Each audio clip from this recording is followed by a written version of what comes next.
దైవ మర్మములు. సహోదరుడు భక్తి సింగ్ గారి అనుభవములో దేవుడు ఆయనకు బయలుపరిచిన దైవ మర్మములు. నవంబరు 18. నేనేమై ఉన్నానో అది దేవుని కృప వలనే అయ్యున్నాను.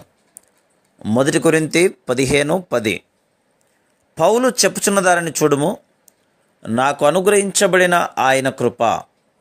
పౌలు ప్రభుచే బలముగా వాడబడిన దైవజనుడు.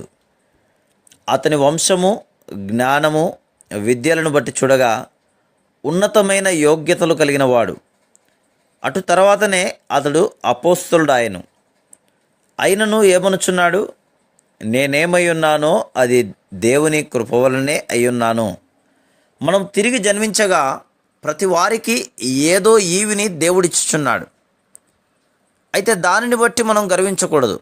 విద్యావంతులు కూడా ఈ దినములలో నోరు తెరిచి యేసుక్రీస్తు గురించి ధైర్యంతో చెప్పరు. అంత భయం. దేవుడైతే వెర్రివాణ్ణి సైతము తన సువార్తను ప్రకటించుటకు వాడుకొనగలడు. కుటుంబ అంతస్తు, విద్య మొదలగు వేటిని బట్టి అయినను మనం అతిశయించుటకు వీలులేదు. అనుదినము ఆయన కృప కొరకు వందనస్తులమై దీనులముగా, సాత్వికులముగా ఉన్నప్పుడే దేవుడు మనలను వాడుకొనగలడు. దేవుని రాజ్యములో ప్రవేశించుటకు ఎవరికైనాను ఉండవలసిన యోగ్యత దీనత్వమే గాని బైబిల్ జ్ఞానము, విద్య కావు. మత్తయి 5:5 చూడుము. సాత్వికులు ధన్యులు, వారు భూలోకమును స్వతంత్రించుకొందురు. ఈ స్వాస్థ్యము మన వంశము, మన ఆరోగ్యము, మన విద్యలపై ఆధారపడి ఉండలేదు. Praise the lord.